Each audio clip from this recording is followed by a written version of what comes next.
நீங்கள் பார்த்துக் கொண்டிருப்பது உங்கள் விஜய்.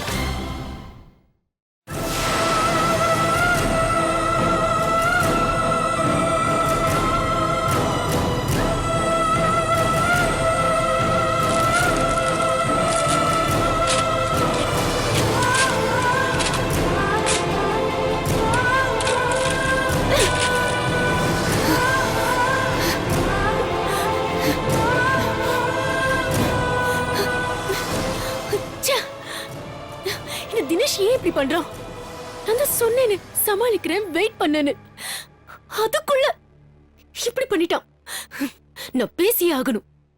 ஏன்னா பிரச்சனை பெருசாயிடும். அட்லீஸ்ட் இனிமே ஏதாவது பண்ணாத மாதிரி பார்க்கணும். போன்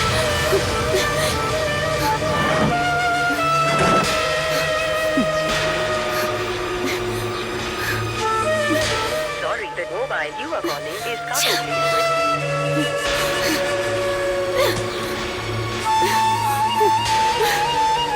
ஐயோ,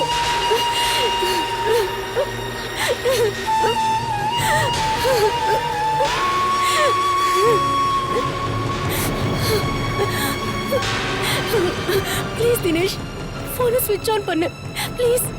ஐயோ please. Sorry, the mobile you are calling is currently switched off. Please call back in some time. ஐயோ,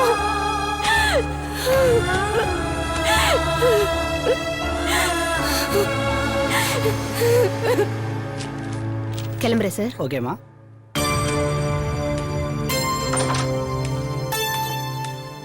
வரேன் சார். பாய்.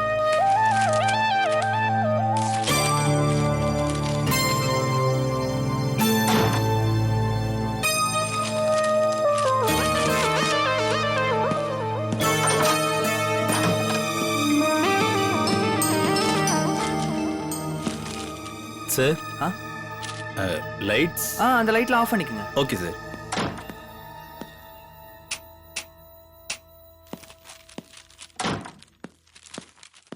சார் எனக்கு கொஞ்சம் ஒர்க் இருக்கு, நான் ஃபினிஷ் பண்ணிட்டு கிளம்புறேன், நீங்க கிளம்புங்க. Okay sir. கீ எங்க இருக்கு sir? Okay okay, thank you sir.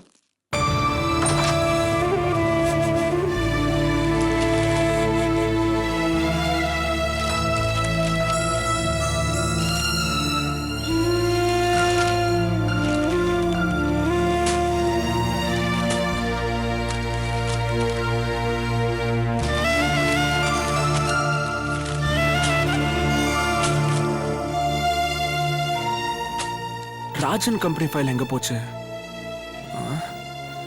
ஒருவேளை ஆபீஸ்ல விட்டுட்டேனோ?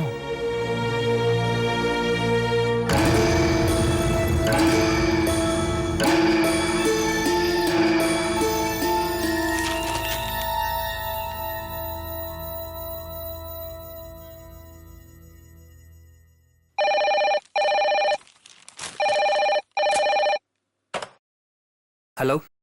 ஹலோ மணி. அண்ணே, நான் ரவி பேசுறேண்ணே. ரவி, இன்னும் நீ ஆபீஸ்லயா இருக்க? ஆபீஸ்ல என்ன பண்ணிட்டு இருக்க? லேட் ஆகுது, வீட்டுக்கு வரலையா?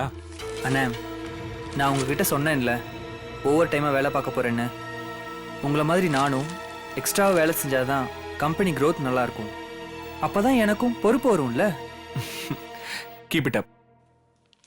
சரிண்ணே, இப்போ எதுக்கு ஃபோன் பண்ணீங்க? இந்த ராஜன் கம்பெனி ஃபைல் காணோம். அங்க டேபிள்ல இருக்க பாரு. ஆமாண்ணே, இங்கதான் இருக்கு. நான் தான் அந்த ஃபைல் பார்த்துட்டு இருக்கேன். இப்பவே வேணுமா? இல்ல அர்ஜென்ட் ஒன்றும் இல்ல, நீ பார்த்துட்டு காலையில கூட. ஓகேண்ணா. All right. பாய்ண்ணே, குட் நைட். Good night.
அடிக்கிறதுனால தூக்கம் வரல போல இருக்கு.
நீங்கள் பார்த்துக் கொண்டிருப்பது உங்கள் விஜய்.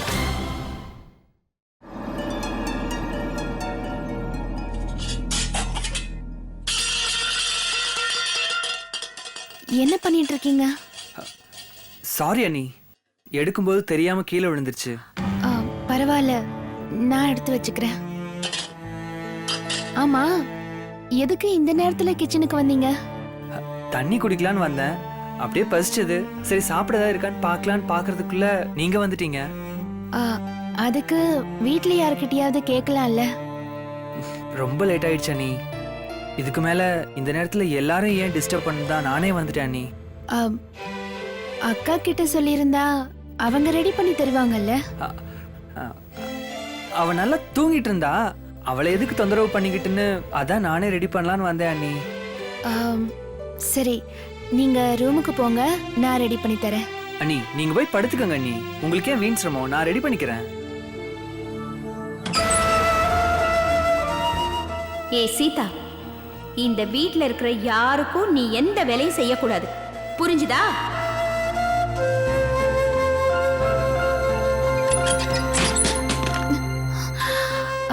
சொல்றத கேளுங்க.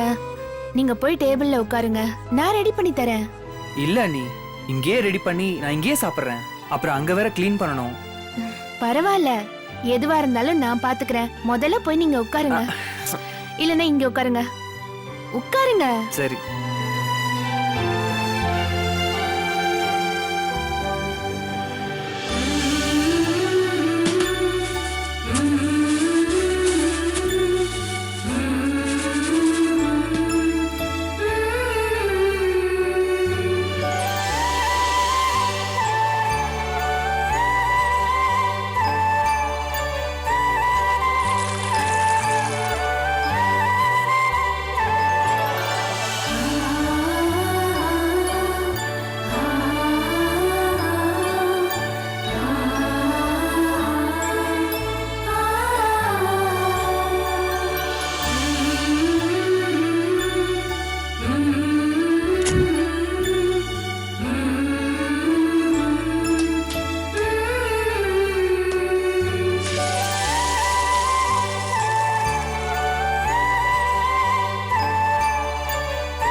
இந்தாங்க தண்ணி குடிங்க.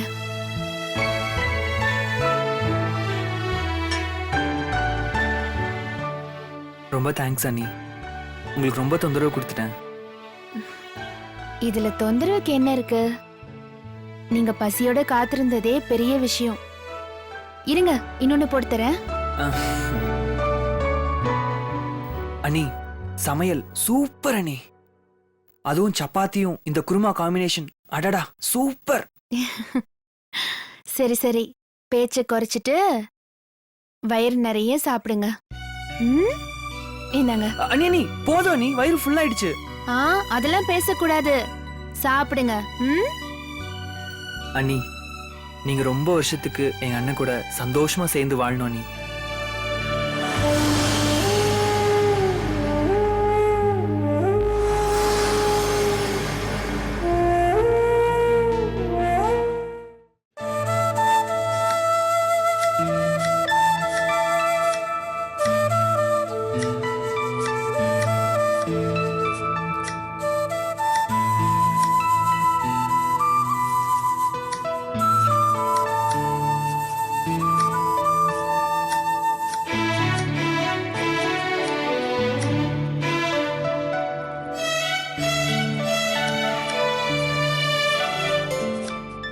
என்ன எல்லாரும் ஒண்ணா உட்காந்துருக்கீங்க?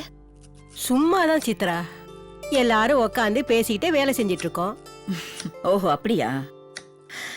அதுவும் சரிதான்.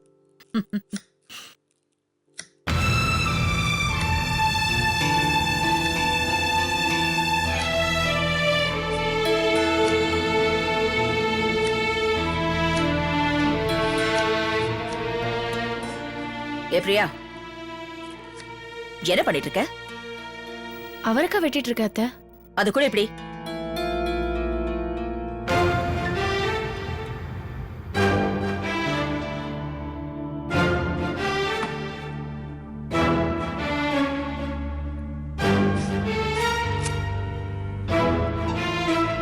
இப்படி இப்படி நாரை உரிச்சிட்டு அப்புறமா நீ நறுக்கணும்.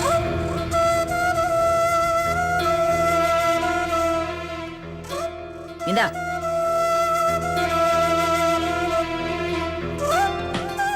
ஒரு அவரக்காவை கூட உனக்கு நறுக்க தெரியல. ஏன் உன் அம்மா இத கூட சொல்லி தரலையா?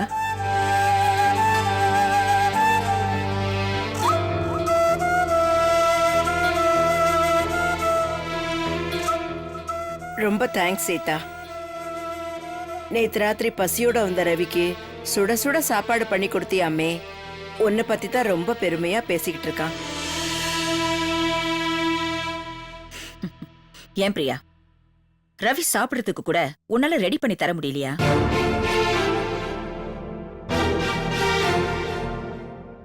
அவர் வந்ததே எனக்கு தெரியாது அத்தை. ஒரு பொண்டாட்டிங்கிறவ புருஷன் வீட்டுக்கு வர வரைக்கும் தூங்காம காத்துட்டு இருக்கணும். அது அவ கடமை.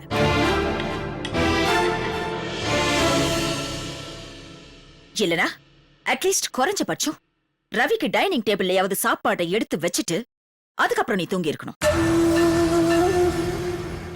இது ரெண்டையுமே செய்யாம தூங்குறதுக்கு உனக்கு எப்படி மனசு வந்துச்சு? நல்ல வேளை என் மருமக இருந்தா அதனால சாப்பாடு போட்டு கொடுத்துருக்கா. அது வரைக்கும் சந்தோஷம்.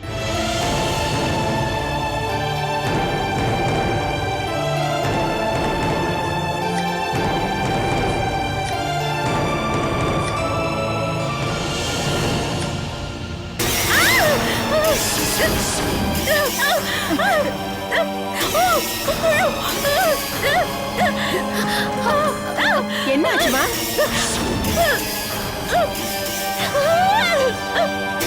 ஏய், என்னாச்சு?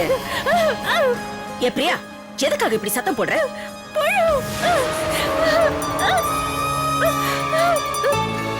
அவருக்கால புழு.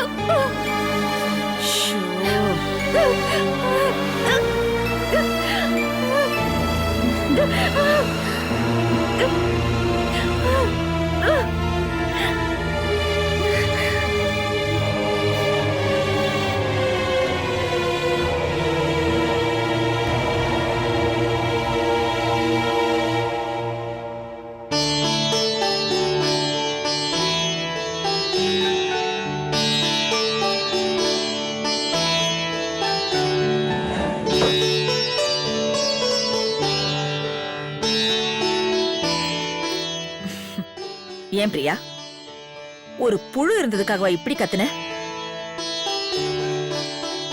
எந்த வேலையும் நீ ஒழுங்கா செய்ய மாட்டியா? இல்ல சொல்லி கொடுத்தாலும் அதை கத்துக்க மாட்டியா? பாத்தல என் மருமகளை பயப்படாம எப்படி புழுவை தூக்கி வெளியில போட்டான்னு.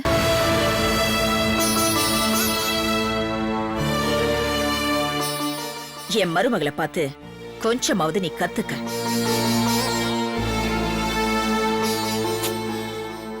ஏதோ தெரியாதனமா புழுவை பார்த்து பயந்துட்டா, போயிட்டு போகுது, விடு சித்ரா. அப்படி இல்லத்த, இவன் நிறைய விஷயங்களை புரிஞ்சுக்கணும்.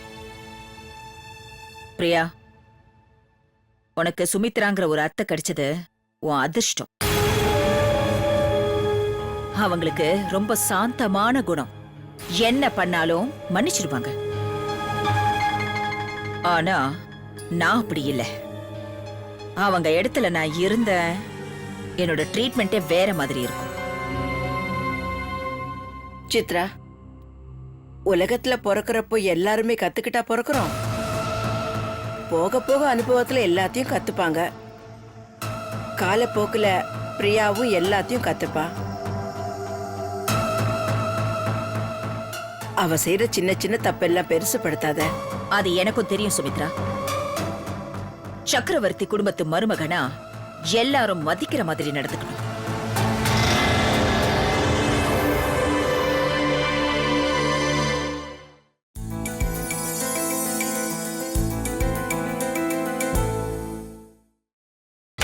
நீங்கள் பார்த்துக் கொண்டிருப்பது உங்கள் விஜய். பிரியாவுக்கு பொறுப்பு வரணும்னு தான் அவளை நான் கண்டிக்கிறேன். தவறு செய்யும் போது அதை பார்த்துட்டு சும்மா இருக்க கூடாது. அப்படி சும்மா இருந்தா மேலும் மேலும் அவ தப்பு செய்யறதுக்கு தூண்டி விடுற மாதிரி இருக்கும். இவளை திருத்த வேண்டிய பொறுப்பும் கடமையும் நம்மளுக்கு இருக்குல்ல, அதை நீ புரிஞ்சுக்கணும். நான் எப்படி என் மருமகளை வச்சிருக்கேன்னு பாக்குறல. அவ இந்த வீட்ல எவ்வளவு பொறுப்பா வேலை செய்யறா. அவள மாதிரி இவளுக்கும் பொறுப்பு வரணும். இவளுக்கு பொறுப்பு வர வரைக்கும் நான் விடவே மாட்டேன்.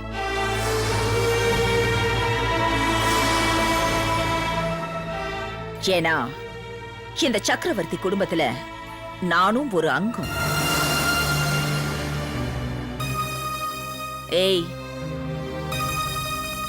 இன்னும் என்ன பார்த்துட்டு இருக்க? போ, உள்ள போய் வேற ஏதாவது வேலை இருந்தா போய் பாரு. எந்திரிச்சு போகல.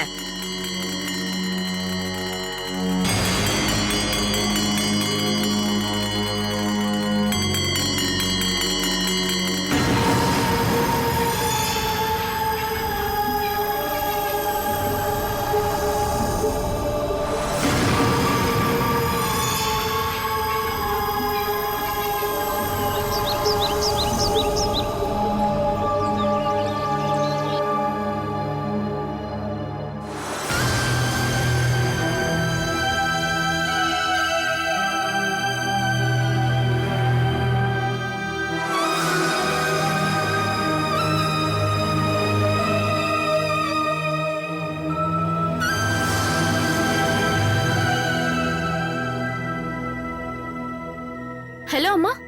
ஹலோ பிரியா, நீ எப்படி இருக்கம்மா? நானே உனக்கு ஃபோன் பண்ணலான்னு நினைச்சேன். ஆமா, நான் சொன்ன பிளான் படி நடந்துச்சா? எதுவுமே நடக்கலம்மா. இந்த சீதாவை ஒண்ணுமே பண்ண முடியல. என்னாச்சு? பின்ன என்னம்மா, அவளை விட நான் நல்லவன்னு காட்டுறதுக்கு என்னென்னமோ பண்ணேன். ஆனா எதுவுமே நடக்கல. இந்த சீதா ஏதாவது பண்ணி நல்லவன்னு பேர் வாங்கிக்கிறா. அதனால நீ சும்மா இருந்துடாத. அவங்க கிட்ட நீ நல்லவன்னு எப்படியாவது பேர் வாங்கிக்கோ. அதுக்கு சீதாவை உன்கிட்ட அனுசரிச்சு நடந்துக்க சொன்னேனே, அவ அப்படி நடந்துக்கிறாளா? நீ சொன்ன மாதிரி அவ எங்க நடந்துக்கிறா? அவ இந்த வீட்ல மகாராணி மாதிரி இருக்கா. அவ எல்லாரும் முன்னாடியும் நல்லவன்னு நாடகம் ஆடுறா. 4 எழுத்து படிக்க தெரியாத சீதாவே நாடகம் ஆடுறானா, நீ படிச்சவ. அவளை விட டபுள் மடங்கு நாடகம் ஆடு. அப்புறம் பாரு, நீதான் அந்த வீட்டுக்கு மகாராணி. சரிம்மா, நான் அப்புறமா ஃபோன் பண்றேன். சரி, நான் வைக்கிறேன்.